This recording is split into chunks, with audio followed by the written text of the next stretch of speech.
All right, special lunchtime stream today because there is some big news when it comes to the IRS, the tax credit, the electric vehicle tax credit, that the IRS has just released some new guidance today.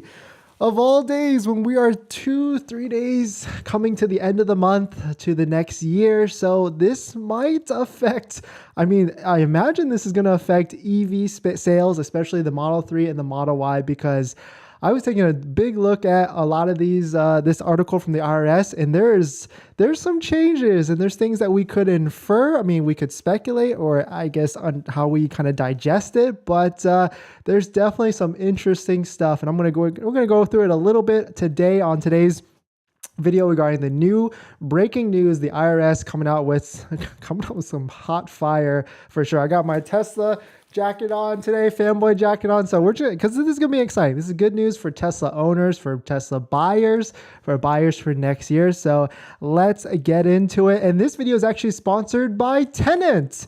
Down below in the description, there's a link, but we'll check it out. More on that later. We'll do a quick pick right here, sponsored by Tenet. Check out the link below in the description, but more on that later. So, but before we get into that, let's roll that intro real quick.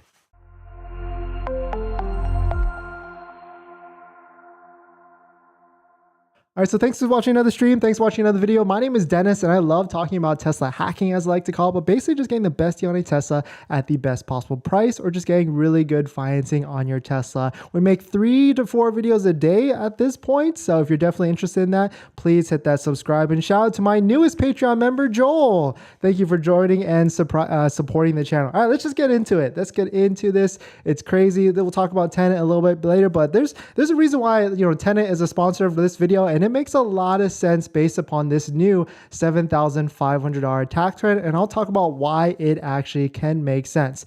But let's just jump into it. Shout out to Paul Foss. He tagged me in this, and it's pretty crazy because breaking news. First, it's like been a cascade of effects this morning. The first thing that actually came out was that the U.S. Treasury kind of lifted the tax credit, the $7,500 tax credit, to be eligible for commercial leases. And I know that sounds like you might have to have a business, but what it means is that the banks out there, the financial institutions, the services like Audi Financial Services, Kia Financial Services, when you lease a EV or when you lease a car, the owner of that car is actually the auto manufacturer's financial services, and they get the tax credit. And what this basically means, to sum it up quickly, is that the US Treasury and the IRS are now going to give those EV tax credits to those financial service banks, those auto manufacturer banks, like they've done in the past, but they've released that cap or released that qualification so those banks can get it, and then they can decide whether to pass it to the consumer or not.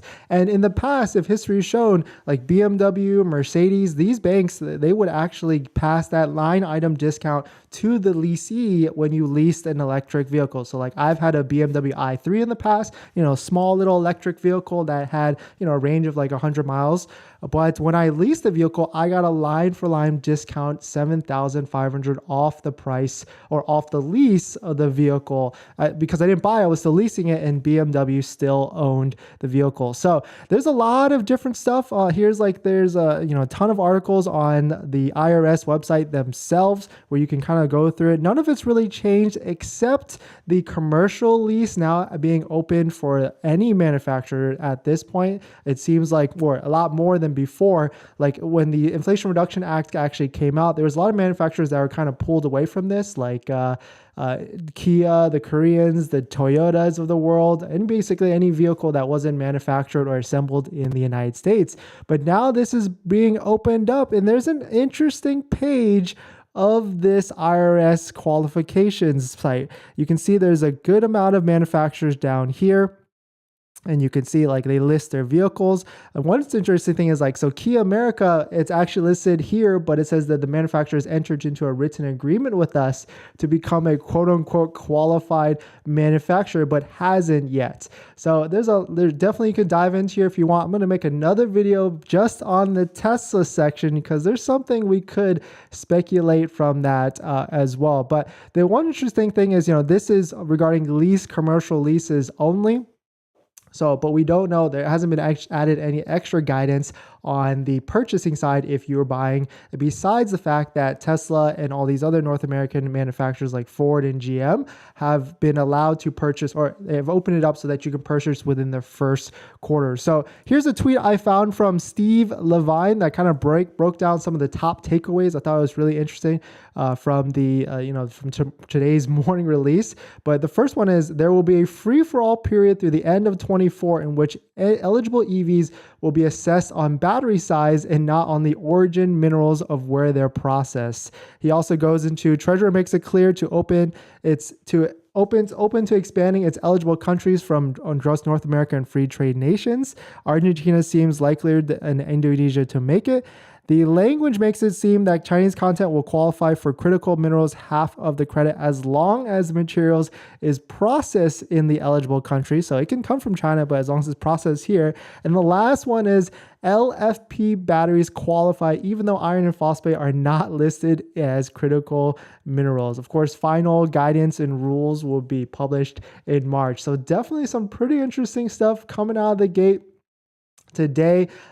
There was another article like Manchin, Senator Manchin, who was a kind of, the whole reason why a lot of this restrictions on the battery minerals and production was came out is because he wanted to make sure the U.S. was built for the infrastructure, or he wanted to make sure the manufacturing supported the U.S. and not really giving, the tax credit to some other countries that's not America. So he came out and said that he basically doesn't support it. And he said, quote, said the Treasury guidance today bends to the desires of the companies looking for loopholes and is clearly inconsistent with the intent of the law. It only serves to weaken our ability to become a more energy secure nation. So when he basically said, when he designed the law, the Inflation Reduction Act, and when he wrote it, he really wanted to support American manufacturing and American critical battery minerals production. But this basically today's IRS guidance kind of circumvents all of that regarding the tax credit for leases. I mean, we're still not there yet with purchases, but this basically means if you lease a Tesla Model 3 or Model Y in the first quarter, you get the $7,500 tax credit if Tesla passes it to the customer. This still has to be line for line. It doesn't mean you automatically get it. Tesla needs to pass that discount on the lease agreement to the customer. But I mean, if all the other manufacturers are going to do it, it most likely will be that Tesla will factor it in as well. And that's huge. I mean, $7,500 over a term of a lease, that's easily $250 a month at the end of the day. So definitely some pretty interesting stuff coming out of the gate. But this video is actually sponsored by Tenet. So Tenet is actually a pretty cool sponsor at this point. They're a different way to finance your vehicle. They understand EVs in a different light. And so that first quarter next year, when the Tesla Model 3 and the Model Y will become eligible for the tax credit, you can actually defer the payment of the last final bit of your vehicle when you finance a Model 3 or Model Y, and then choose to use that $7,500 to pay it off later. So definitely check out if you're interested. I usually make a ton of videos about financing, and Tenet actually looked out to me, and I actually submitted an application the other day. So definitely check if you're interested. There's a link down below in the description. They basically understand EVs and they understand the value of electric vehicles, and they kind of just hold better value so they can actually, give better loans. And so Tesla's is one of their main things that they'd like to finance. So definitely check it out if you're interested. Link down below in the description.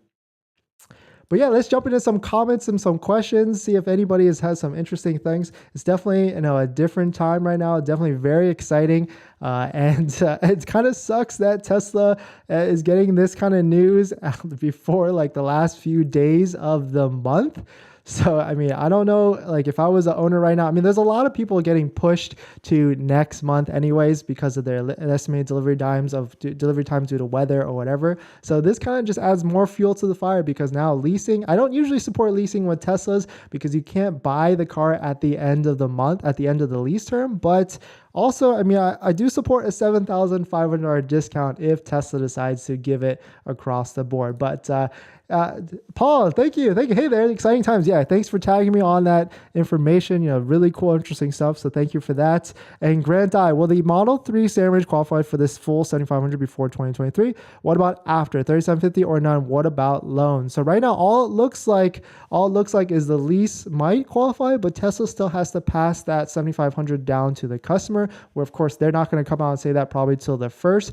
But if you purchase it, it also does look like you will get a $7,500 tax credit as well. So that's where a financing partner like Tenet comes in, because then you can defer that $7,500 all the way to the end of the loan and use that money when you get it to pay it off after that. So definitely some pretty interesting stuff.